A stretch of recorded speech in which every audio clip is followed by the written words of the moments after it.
analisa tanda tangan dan tulisan tangan, jawabannya sama atau beda? Beda. Beda. Maknanya berbeda. Kalau cara analisanya sama, ya. Jadi maksudnya cara analisa tuh tekanan pada tulisan tangan artinya energi, pada tanda tangan pun sama. Kemiringan pada tulisan tangan dan tanda tangan sama, ya. Tapi untuk maknanya berbeda. Apa bedanya? Bedanya kalau tanda tangan, Anda bayangkan aja waktu seseorang membuat tanda tangan. Antara tanda tangan dan tulisan tangan, mana yang diberi kebebasan lebih banyak? Tanda tangan. Tanda tangan. Ya. Contoh misalnya saya Afif, ya gitu. Saya Afif. Kalau secara tulisan kan berarti A, V, I, V. Nah, tapi kalau misalnya saya bikin tanda tangan, misalnya saya bikin tanda tangan kayak gini, nggak apa-apa. Ya, ada unsur Afifnya nggak apa-apa. Tapi bagaimana kalau saya bikin tanda tangannya nggak ada unsur Afifnya? Misal, saya bikin tanda tangan, nah ini ya, saya suka ikan, jadi saya bikin tanda tangan ikan. Boleh nggak? Boleh. Atau saya bikin, saya suka bintang, saya bikin aja bintang. Silakan aja. Atau bahkan, saya misalnya ngefans sama siapa? Misalnya sama siapa ya? Sama susah ya. Sama Andin, iya tahu aja ya Andin ya. Misal aja gitu, saya ngefans sama Andin ya gitu. Cuma Andin perempuan ya susah nih. Nah, kemudian udah gitu laki-laki siapa ya? Ya udah misalnya Michael Jackson ya gitu. Kemudian saya bikin tanda tangannya jadi Michael. Michael. Wah, ada musiknya di sini. Ya, misalnya gitu. Boleh nggak? Boleh. Ya, boleh. Gitu. Meskipun nama saya nggak ada unsur Michael-nya, tapi saya bikin Michael, no problem. Karena tanda tangan adalah bebas. Oleh karena itulah arti dari tanda tangan adalah ideal self. Ya, beda dengan tulisan tangan. Kalau tulisan tangan nggak boleh. Saya Sibli Afifi Ahmad Mulahela, nulis namanya itu adalah Michael, nggak boleh. Ya gitu. Kenapa? Karena tulisan ada aturannya. Ya gitu. Jadi bentuk komunikasinya udah cenderung lebih dua arah. Oleh karena itu, ya tulisan, nah ini tanda tangan itu pembuatannya lebih bebas ya, dan suka disebut menjadi tanda idealisme dirinya seperti apa. Kalau tulisan tangan lebih dikontrol, ada aturan-aturan yang jelas yang harus diikuti ya, dan sehingga artinya pun itu berbeda. Tulisan berarti menggambarkan actualnya, realnya itu dia seperti apa ya. Kalau buku sih ya isinya tuh apa. Kalau tanda tangan itu adalah ideal self-nya ya gitu. Juga menggambarkan juga, mempresentasikan bagaimana dia ingin terlihat oleh orang lain juga bisa, itu dari tanda tangan. Jadi kalau ibaratnya buku, dia covernya seperti apa. Nah, oleh karena itu ya, makanya kenapa yang bagus itu adalah yang tanda tangan dan tulisannya proporsional. Nah ini, semakin proporsional antara tanda tangan dan tulisan, semakin baik integrasi kepribadiannya. Karena apa? Berarti antara apa yang dia ingin tampilkan ke publik, apa yang menjadi idealisme dianya, ya itu selaras dengan realnya dia seperti apa. Beda dengan yang tulisan sama tanda tangannya seperti ini, berarti ada indikasi konflik dalam dirinya. Ada perbedaan antara tanda tangan dan tulisan antara yang ingin ditampilkan dengan realnya. Jadi kalau saya beri pertanyaan, jadi kalau dalam analisa grafologi, mana yang lebih bagus? Tulisan tangan saja, tanda tangan saja, atau dua-duanya? Dua-duanya. Jawabannya adalah dua-duanya. Ya, jawabannya adalah dua-duanya, ya gitu. Tanda tangan saja kurang akurat, mesti dianalisa tulisan tangannya. Nah, kadang suka ada yang bilang kayak gini, tapi gue itu ya, gue itu bisa loh baca hanya dari tanda tangan aja. Gue itu expert di tanda tangan.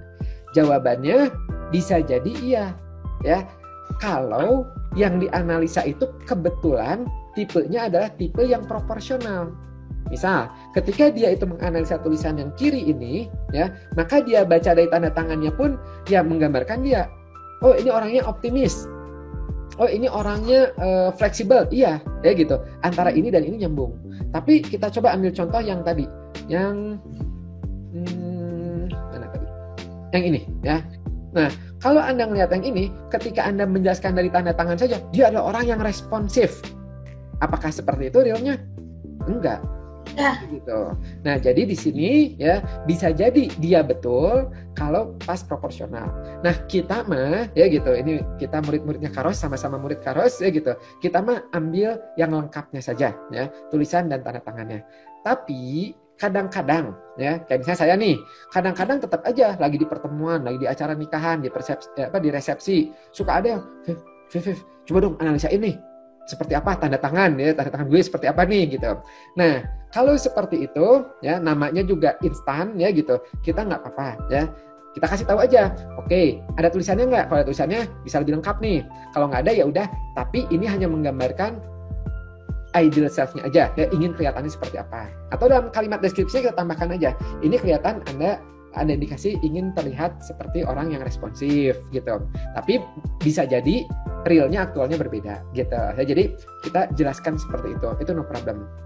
Tapi kalau tujuannya adalah, Viv, tolong dong ini analisa nih untuk penjurusan, untuk rekrutmen, maka jangan kita mengambil dari sampel yang sangat terbatas ya. Kita ambil aja sesuai dengan standar instruksi seperti yang kemarin sempat saya tunjukkan cuplikannya di bundel ya gitu. Nanti akan kita bahas lebih detailnya waktu bahas administrasi ya gitu. Nah, itu adalah tips dari tulisan dan tanda tangan. Kemudian kita lanjutkan lagi mana tadi? Berikutnya tanda keempat, yaitu adalah tidak adanya tanda negatif strokes pada tanda tangan. Apa itu negatif strokes? Negatif strokes itu tanda, atau suka juga disebut protective strokes ya. Jadi tanda-tanda yang mengurangi kualitas dari tanda tangan atau namanya sendiri. Ya sama aja. Ya, jadi mau tanda tangan boleh, mau tulisan nama sendiri boleh. Contoh, misalnya tanda tangan kemudian dicoret. Nah, coretnya di tengah nih ya, di bagian tengah. Ini termasuk negative strokes. Ini contoh, coret-coret negative strokes. Tanda tangan ditutup kayak gini, self-protective strokes. Ya, jadi seolah-olah membuat defense, membuat barrier, ya, melindungi dari sekitarnya. Ya. Nah, apalagi John nih ya. John ini malah unik ya. Dia coret dulu sebelum menulis namanya. Nah, ini yang menarik ya dari Bu Erika Karos itu di Eropa waktu tahun 30-40 itu kan masih zamannya perang ya, banyak perang di sana dan banyak penelitian-penelitian grafologi di sana. Nah, kemudian seiring dengan umur banyak militer veteran ya gitu yang akhirnya masuk panti jompo karena sudah tua ya gitu. Dan dia itu sudah keluarganya udah nggak ada dan yang teringat tuh udah yang saudaranya meninggal di depan dia, ini dia, apa dan sebagainya lah gitu. Jadi dia merasa hidupnya tuh udah buat apa sih gitu, hidup lagi udah tinggal nungguin tiada gitu. Nah itu ternyata ada perubahan dalam tanda tangannya ya. Beberapa di antaranya suka menjadi muncul negative strokes ini. Dan seperti John. Jadi kalau ini kan beda, kalau ini mah tanda tangan dulu kemudian dicoret. Nah kalau ini mah enggak. Dia dicoret dulu baru ditulis ya namanya gitu. Nah itu jadi menarik ya itu dari penelitian itu negative strokes. Nah jadi kalau tidak ada negative strokes maka bagus ya, menjadi salah satu indikasi keberanian untuk menampilkan dirinya, ideal self-nya dengan baik di lingkungannya ya gitu, berani menampilkan diri apa adanya. Nah, terbebas dari rasa takut pribadi ya, tidak merasa tertekan gitu, berani menampilkan ideal self dengan baik. Kita masuk yang terakhir. Tanda dari self-confidence ini adalah tingginya T-bar medium ke high. T-bar kalau diubah ke bahasa Indonesia palang T ya. Jadi huruf T itu ini ada pelangnya ya, ada barnya. Bar itu yang garis ini gitu. Nah, ini tingginya medium ke high. Nah, kita perlu tahu dulu nih, medium itu segimana sih? Medium itu adalah setinggi zona tengah. Jadi kalau Anda ngelihat zona tengah misalnya nih, bersemangat. Nah, huruf E, R, S, E, M, A, N ini yang tidak ada ke atasnya itu namanya zona tengah. Kalau yang ada ke bawahnya ini namanya zona bawah. Ya. Nah, kita ambil contoh misalnya ini A nih, ini zona tengah, tingginya disebutnya apex ya, bahasa grafologinya apex itu puncak huruf. Itu di sini kalau kita tarik garis, nah ini berarti dia medium. Ya gitu, medium. Nah, dalam kasus di sini patung tengahnya di sini ini berarti ke atas, berarti tinggi, ya gitu. Rakyat ini tinggi, untuk ini tinggi gitu. Putu, nah ini sebenarnya ada bawah ya, ada bawah karena U-nya segini dia barnya di sini, ya gitu. Nah, yang PD-nya bagus biasanya dia T-bars-nya medium ke high, ya. Tinggi rendahnya T-bars ini berhubungan dengan kebiasaan target atau goals yang biasa dibuat. Semakin tinggi T-bars, semakin tinggi juga goals atau target yang dia bikin. Biasanya orang PD itu dia kalau bikin target lebih suka yang gampang-gampang aja, yang nanggung, atau yang tinggi sekalian? Tinggi, ya gitu. Kalau orang pede, biasanya nih, saya mau kuliah di luar kota atau di luar negeri. Saya mau kuliah kayaknya kalau S2 saya bisa deh, kalau S3, nah gitu. Orang pede itu seperti itu. Kayak Bung Karno, ini contoh tulisan Bung Karno nih ya. Nah itu kalau bikin target nggak nanggung-nanggung, Indonesia harus merdeka, misalnya gitu. Atau misalnya bikin Monas yang gede ya, tapi masih masuk akal ya, masih bisa ini kan. Nah kebalikannya adalah yang rendah ya. Nah ini contohnya rendah nih ya. Lihatin. Zona tengahnya di sini dia di bawah. Nah, zona tengah di sini dia barnya di bawah. Jadi titik potongnya ini dia di bawah.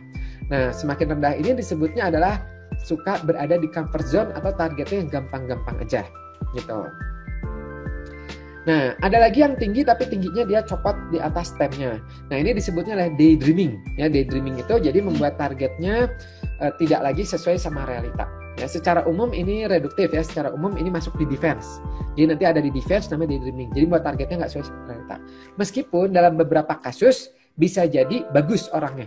Ya, seperti contohnya Thomas Alva Edison, dia daydreaming, ya suka menghayal ya gitu, bikin targetnya tuh nggak sesuai realita. Tapi memang dia orangnya kalau Anda lihat tulisannya aspek 4-nya memang tinggi, goals motivasinya dan productivity-nya tinggi juga, konsisten apa dan sebagainya, tekun gitu. Jadi daydreaming-nya dia menjadi realita. Nah, itu bagus ya gitu.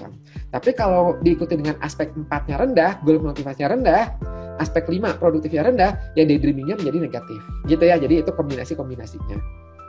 Nah, itu adalah tandanya. Nah, untuk goals ini, untuk T-bars ini ada syaratnya ya. Syaratnya apa? Hanya berlaku pada huruf T yang barnya itu tidak nyambung. Yang barnya, bukan stemnya. Apa bedanya? Bedanya gini. Kalau stemnya nyambung, no problem. Ya. Jadi kayak misalnya nih ya, untuk stem itu kan yang tegak ini nih. Stemnya nyambung, ya mau ke sebelumnya, setelahnya, ini no problem. Yang penting barnya nggak nyambung aja, ya.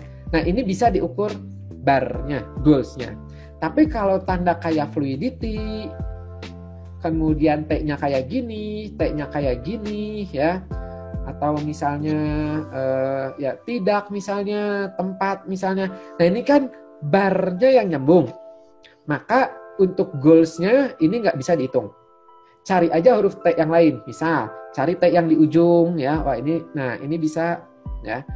Nah, ini termasuk lepas ya, ini nggak sampai nyambung nih ya, nggak sampai nyambung, maka ini bisa ya.